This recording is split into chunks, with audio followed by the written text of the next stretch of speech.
the shadowed recesses of Pocatello, Idaho, where the wind whispers secrets of forgotten sins and the streets pulse with a quiet, suffocating desperation, a handwritten flyer tucked behind a sugar dispenser at Mel's Diner on North Arthur Avenue emerged as my improbable lifeline. It was Saturday, June 21st, 2025, 1:42 p.m. local time, when the weight of my dwindling finances crystallized into a stark reality. $250 remained to my name, a pitiful sum against the mounting tide of my failures. My Honda, a battered relic of better days, wheezed and coughed with each labored turn of its engine, its hood trembling as if on the verge of collapse, while my former landlord in Boise likely still seethed over the 3 months of rent I'd abandoned in my hasty escape. The flyer's edges curled like the pages of an ancient grimoire, bore coffee stains that mapped the hands it had passed through, yet its words shone with a golden promise. Night shift crew, McDonald's, Yellowstone Avenue, $20 per hour, follow instructions exactly. At 27 years old, I was a man unmoored, fleeing a litany of mistakes that multiplied with relentless speed, fractured relationships, squandered opportunities, and a hollowed-out sense of purpose that gnawed at my soul. Pocatello, with its desolate streets and muted skyline, offered a chance to vanish into obscurity, to forge a new identity, perhaps to reclaim the humanity I'd lost amid the wreckage of my past. That $20 an hour, more than I'd eked out in months of erratic odd jobs and clandestine under-the-table work, lured me like a moth drawn to a flame, its flicker a beacon of hope in the encroaching darkness. Earl, the waiter who slid my coffee across the chipped Formica counter, seemed etched from the diner's very foundation, his nameplate a faded relic of an era long past, perhaps the Carter administration. His hands, weathered by decades of service, trembled as he caught my gaze lingering on the flyer, the coffee pot rattling in his grip like a tambourine in the hands of a nervous minstrel. "That McDonald's gets funny after dark," he murmured, his voice sinking to a conspiratorial hush, his eyes darting toward the fogged windows as if anticipating a spectral observer lurking in the parking lot. "Been that way for years. Good money, though, if you can stomach it." His words carried a weight I dismissed with a shrug, my mind racing with calculations. How those dollars could silence the creditors circling like vultures, how they might fund a fresh start in this forsaken town. Bills don't pay themselves, and the prospect of flipping burgers under the cloak of night seemed a small price to escape the chaos I'd left behind. With a trembling finger, I texted the number scrawled on the flyer, sealing my fate with a message sent into the void, unaware of the abyss I was about to plumb. The drive to Yellowstone Avenue unfolded like a descent into a fever dream. The fog thickened as I pulled away from Mel's, the road narrowing into a gray tunnel where my headlights struggled to pierce the murk, casting eerie halos that danced with phantom shapes. My Honda's engine sputtered, a mechanical heartbeat faltering with each mile, its vibrations resonating with a dread I couldn't name. Pocatello, with its shuttered storefronts and silent alleys, felt like a ghost town holding its breath, the air thick with an unspoken history. The McDonald's sign loomed ahead, its golden arches stuttering like a dying pulse, the letters McDowell's a spectral remnant against the twilight sky. I parked, the silence after the engine's death a stark contrast to the hum of my anticipation, and stepped into the lot, the asphalt cold and cracked beneath my shoes, its fissures whispering of something buried deep, waiting to rise. The McDonald's on Yellowstone Avenue rose like a monolith from a forgotten age, its golden arches flickering against the October sky with the erratic rhythm of a failing heart, a beacon that seemed more warning than welcome. Half the letters on the sign had surrendered to time, leaving a ghostly McDowell's etched against the dusk, the asphalt parking lot buckling upward like fingers clawing from a grave, its surface pocked with weeds that thrust through the cracks like desperate hands. My Honda sputtered into a spot near the front doors, its engine exhaling a final tubercular gasp, a death rattle that echoed in the stillness, before falling silent, leaving me stranded in the lot's oppressive quiet. The building itself appeared transplanted from 1987 and left to rot, its brown brick walls streaked with decades of weather, the stains resembling bloodstains under the fading light. The windows reflected nothing but an inky blackness, even with the interior lights aglow, their glass smeared with grime that obscured any glimpse within. A playplace addition jutted from the side like a cancerous growth, its plastic tubes and slides visible through grimy panes, twisting into shadows that devoured the light, their depths unnaturally profound, as if the space within bent reality itself.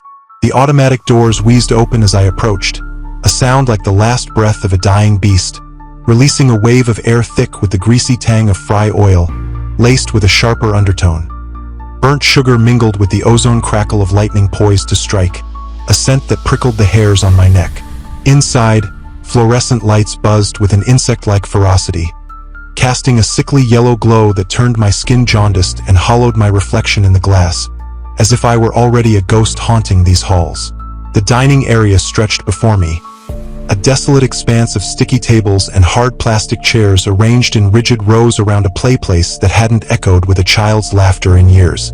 The tubes twisted in configurations that strained the eye, their paths vanishing into corners where the light faltered, their shapes defying Euclidean logic, suggesting a dimension folded within. A Ronald McDonald poster peeled from one wall, its red and yellow grin stretched too wide, too knowing, as if it held the punchline to a joke I'd yet to comprehend, its edges curling like the skin of a decaying fruit. "You Riley!" A voice shattered my reverie, sharp and commanding. I turned to see a woman approaching from behind the counter, her McDonald's polo crisp despite the decay encircling her, its fabric a stark contrast to the grime-streaked walls. Gloria Hendricks, manager, perhaps 50, with steel-gray hair pulled into a ponytail that hinted at better decades, extended a handshake firm enough to crack knuckles, her grip a vice that tested my resolve. Her eyes, sharp and assessing, sized me up like a used car on a lot, their gray depths glinting with a mixture of authority and something darker. Pity, perhaps, or foreknowledge. "You're early. I like that. Figured I'd get a look at the place before starting," I said, my voice steady despite the unease coiling in my gut. "Smart," she replied, her gaze flicking to the playplace, lingering a fraction too long, before snapping back to me with an intensity that made my skin crawl. "Come on. Let me show you around and introduce you to your crew." She led me past the counter, where the fryer hummed a low, constant drone that vibrated in my chest cavity, a sound both familiar and alien, as if it were alive and resentful of its purpose. The kitchen gleamed with an unnatural cleanliness, stainless steel surfaces reflecting the yellow light in a way that felt staged, as if the normality were a facade stretched too thin over a deeper rot. The McFlurry machine groaned softly in a corner, its plastic casing trembling with a life of its own, while the freezer door shuddered faintly, though no breeze stirred the stifling air. "Marcus," Gloria called toward the back office, her voice cutting through the hum like a blade. A lanky man emerged, wiping his hands on a rag gray with use, its threads frayed and stained with the ghosts of countless shifts. His dark hair, graying at the temples, framed a face etched with 5 years of night shifts, lines carved around his mouth speaking of too much coffee and not enough sleep. His grin, when it came, failed to reach his eyes, which held a shadow that chilled me. "Fresh meat," he said, extending a hand rough with calluses. "Welcome to the glamorous world of overnight McDonald's. Hope you like the smell of French fry oil and existential dread." Before I could muster a reply, another figure stepped from the walk-in cooler, the door hissing shut behind her. Lena, 35, compact and alert, moved with a precision that bordered on nervous, her dark hair pulled back severely into a bun that seemed to strain against her scalp. Her hands fluttered in small, anxious gestures, as if perpetually checking for threats, and when she looked at me, her gaze pierced like an X-ray, stripping away my defenses.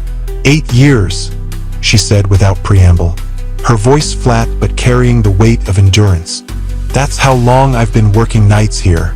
Longest anyone's lasted since I started." Marcus chuckled, his grin faltering under her stare. "Lena's our resident optimist," he quipped, but the humor rang hollow, a mask slipping to reveal the strain beneath. Gloria cleared her throat, a sound that sliced through the tension like a guillotine. "All right, enough chit-chat. Riley, you need to understand something about this job. It's not like other McDonald's. We have specific procedures for the night shift, and they're not negotiable. She unfolded a creased paper from her pocket with the reverence of a priest unveiling a sacred text, her fingers tracing its edges as if it held the power to ward off evil. The header, Night Shift Rules, was faded in black ink, the 5 items below scrawled in different hands, each stroke a testament to the passage of time and the hands that had added to its lore. "Riley, these rules are why this place still stands," she intoned, reading slowly, her voice taking on the cadence of a preacher delivering scripture. "Lock the drive-thru window from 1 to 2 a.m., no matter who knocks. If you hear footsteps in the play place, count to 10 and stay out. Never serve a customer in a backward red cap. Offer free coffee and send them away. Feed the stray dog by the dumpster at 3 a.m. with patties from the blue bag. If the freezer hums like a voice, lock it and don't look inside." I stared at the paper, waiting for the punchline, the rules sounding like the fevered invention of stoned college kids during a late-night shift. "Are you serious?" I asked, my voice betraying a flicker of disbelief. "Dead serious," Gloria replied, her eyes locking with mine, their gray depths unyielding. "These rules are why this place is still standing." Marcus chuckled, but the sound was forced, brittle, like glass on the verge of shattering. "Don't let the spooky list scare you, kid. It's all hazing. Every McDonald's has weird night shift traditions." Lena's voice cut through his laughter like a shard of ice. "Marcus talks too much. The rules aren't a game. Follow them or you won't last." Caught between Marcus's easy dismissal and Lena's steely conviction, I felt the ground shift beneath me, as if I stood on the threshold of 2 realities, one mundane, one unfathomable. Gloria backed toward the door, her silhouette merging with the fog beyond. "Questions?" she asked, her tone suggesting curiosity might be a luxury I couldn't afford. "When do I get paid?" I managed, my voice a lifeline to the practical. "Cash, end of shift, 7 a.m. sharp," she said, tossing me a uniform shirt that smelled of bleach and despair, along with a set of keys worn smooth by countless hands, their weight pulsing with an odd, almost organic vitality. "Lena will show you the ropes. Marcus, play nice." Her pickup's taillights vanished into the fog rolling in from the interstate, leaving me with my new crew and a McDonald's that seemed to exhale, its walls stepping back to reveal a space larger, more menacing than it had first appeared. The air grew heavier as Gloria's departure marked a shift, the fog curling around the building like a shroud woven from the night itself. I adjusted the uniform shirt, its fabric stiff against my skin, the McDonald's logo a brand that felt more like a curse than a badge. Lena handed me the logbook, its leather cover cracked and stained with the sweat of past hands, and pointed to a stool near the register. "Start here," she said, her tone clipped, her eyes never leaving the play place. Marcus smirked, leaning against the counter, his rag circling the same spot in a ritual of distraction. "Don't worry, newbie. It's just a job, until it isn't." I opened the logbook, the pages yellowed and brittle, each entry a cryptic breadcrumb leading deeper into the unknown. Knocking, 1:15 a.m., ignored. Footsteps in tubes, 2:30 a.m., counted to 10. Red cap customer, 3:45 a.m., gave coffee, left immediately. The handwriting varied, some neat and controlled, others scrawled in haste, telling a story of guards who'd come and gone, bound by these strange edicts, their survival etched in ink. A Happy Meal toy clown sat beside the register, its plastic face turned downward by Lena's hand, but its eyes glinted in the light, catching angles that made my stomach twist, as if they reflected more than the room's sickly glow.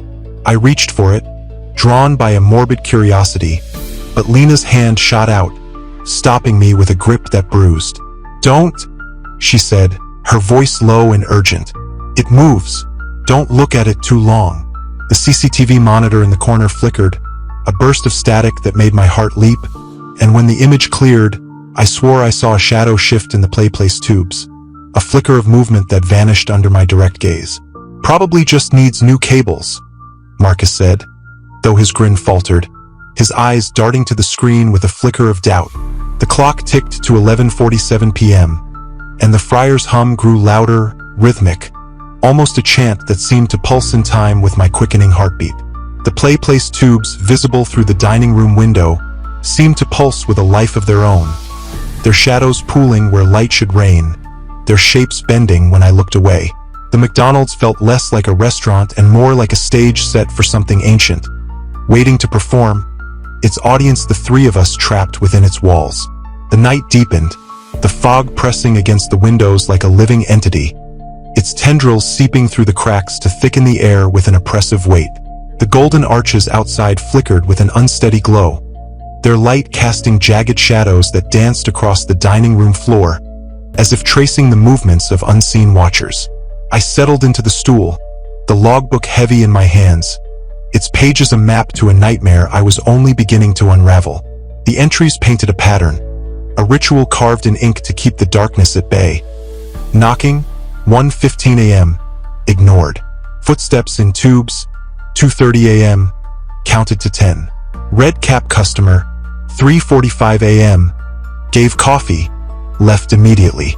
The handwriting varied, some neat and controlled, like Lena's, others scrawled in haste, the ink smudged with the sweat of panic, telling a story of guards who'd come and gone, their survival a testament to adherence to these inexplicable rites. Each line was a prayer, a ward against the unknown, and as I read, the weight of their collective experience settled on my shoulders like a shroud. The Happy Meal toy clown, now face down by Lena's decree, seemed to watch me still, its plastic presence a silent threat. Its eyes, though hidden, glinted in the light, catching angles that made my stomach twist, as if they reflected a reality beyond the room's sickly glow. Lena moved with mechanical precision, wiping counters with a rag that left streaks rather than cleaned, her eyes darting to the play place with a frequency that betrayed her calm exterior. Marcus lounged against the counter, his rag circling the same spot in a ritual of distraction, his casual demeanor a thin veneer over the unease that flickered in his shadowed eyes. The friar's hum intensified, a low thrum that resonated in my skull, while the play place tubes cast jagged shadows that seemed to shift when I blinked, their depths hinting at a presence that defied the light. At 11:52 p.m., a sharp knock echoed from the drive-thru window, deliberate, like knuckles on bone rather than glass, a sound that cut through the ambient hum of the kitchen equipment. I glanced at Marcus, who shrugged and ambled to the window, peering into the fog. "No car," he said, his voice tight, his fingers whitening on the sill. Another knock, harder, urgent, reverberated through the empty dining room, its echo lingering like a threat. "Probably nothing," I muttered, but my pulse quickened, a drumbeat against my ribs that I couldn't silence. Lena scribbled in the logbook, her pen scratching across the page with mechanical precision. 11:52 p.m., unknown knocking at drive-thru, no vehicle present.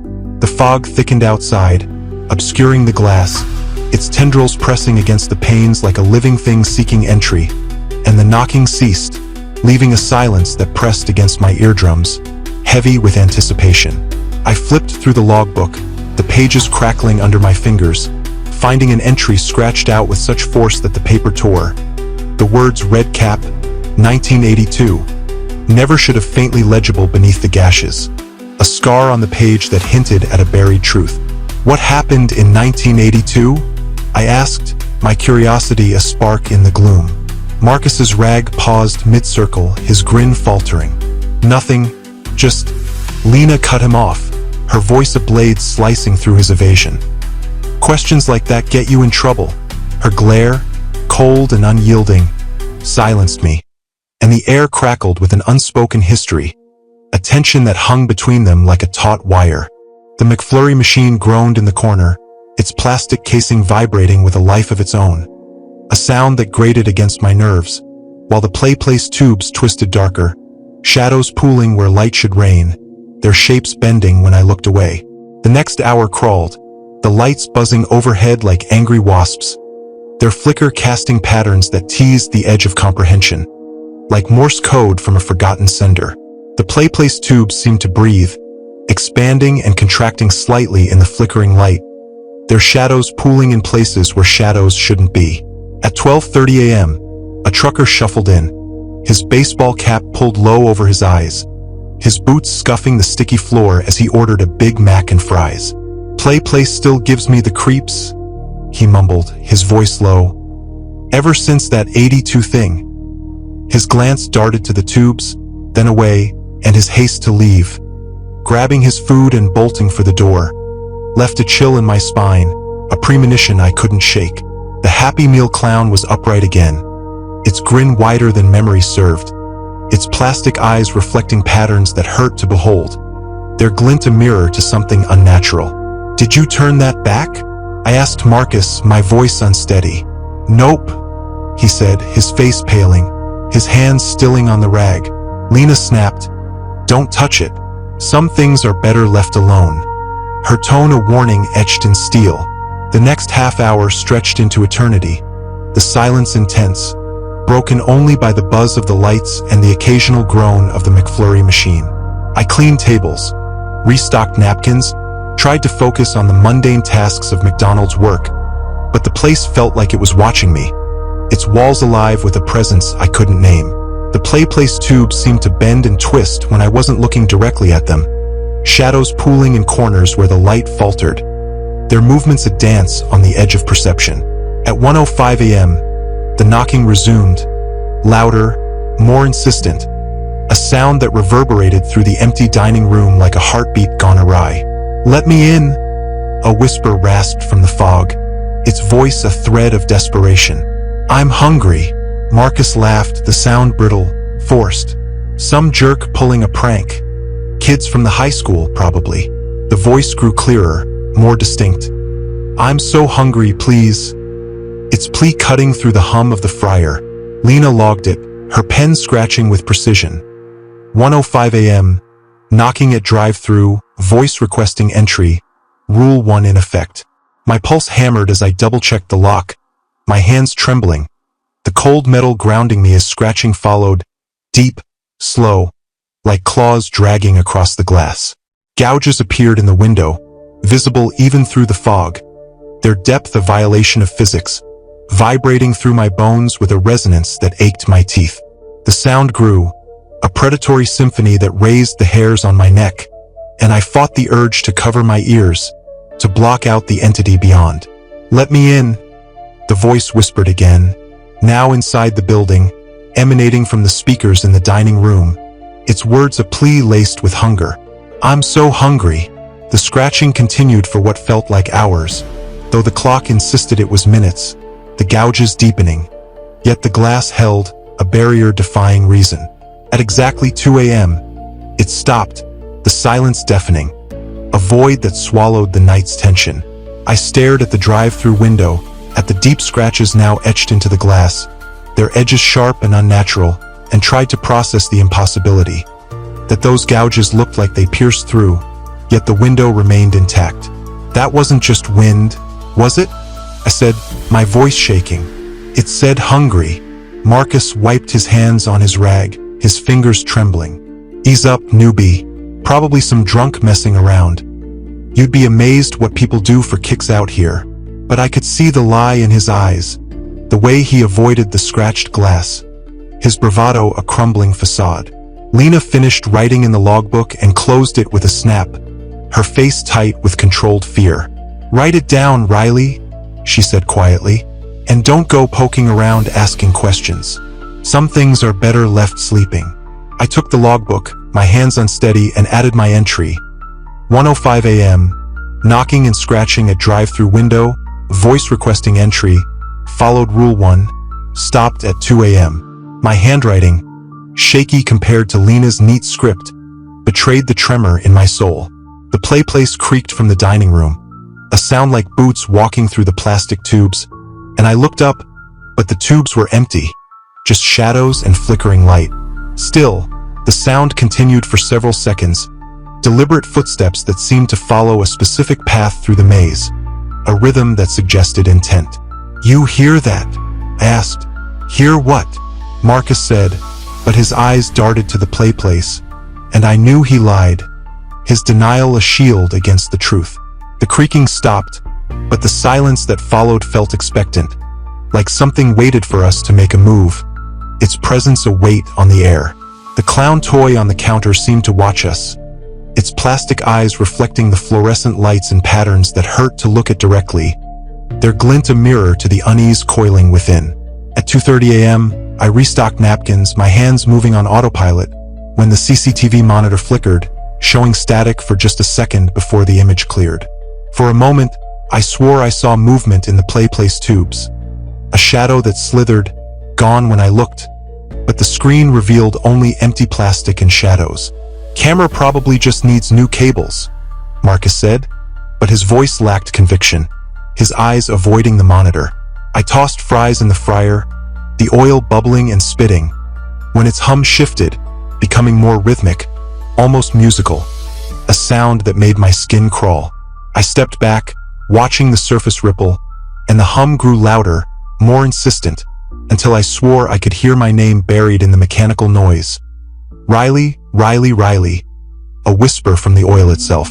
I looked at Lena, who had gone completely still, staring at the place like she'd seen a ghost, her face white, her hands gripping the counter so hard her knuckles were bloodless.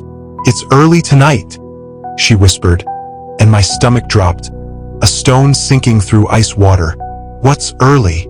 I asked, but I already knew I didn't want the answer, the dread coiling tighter. The fryer's chant grew louder, my name echoing through the kitchen like a prayer or a curse, the place tubes pulsing with their own heartbeat, the golden arches outside flickering red through the fog, casting everything in a bloody glow. "What's happening?" I asked, my voice barely above a whisper. Lena finally looked at me, her eyes wide with terror. "The footsteps," she said. "They usually don't start until after 3 a.m., but tonight..." She didn't finish, but she didn't need to. I could hear it now, the sound of something heavy moving through the place tubes, getting closer with each passing second, a clatter that reverberated through the empty dining room, hollow and wrong, like something, deliberately making noise to announce its presence.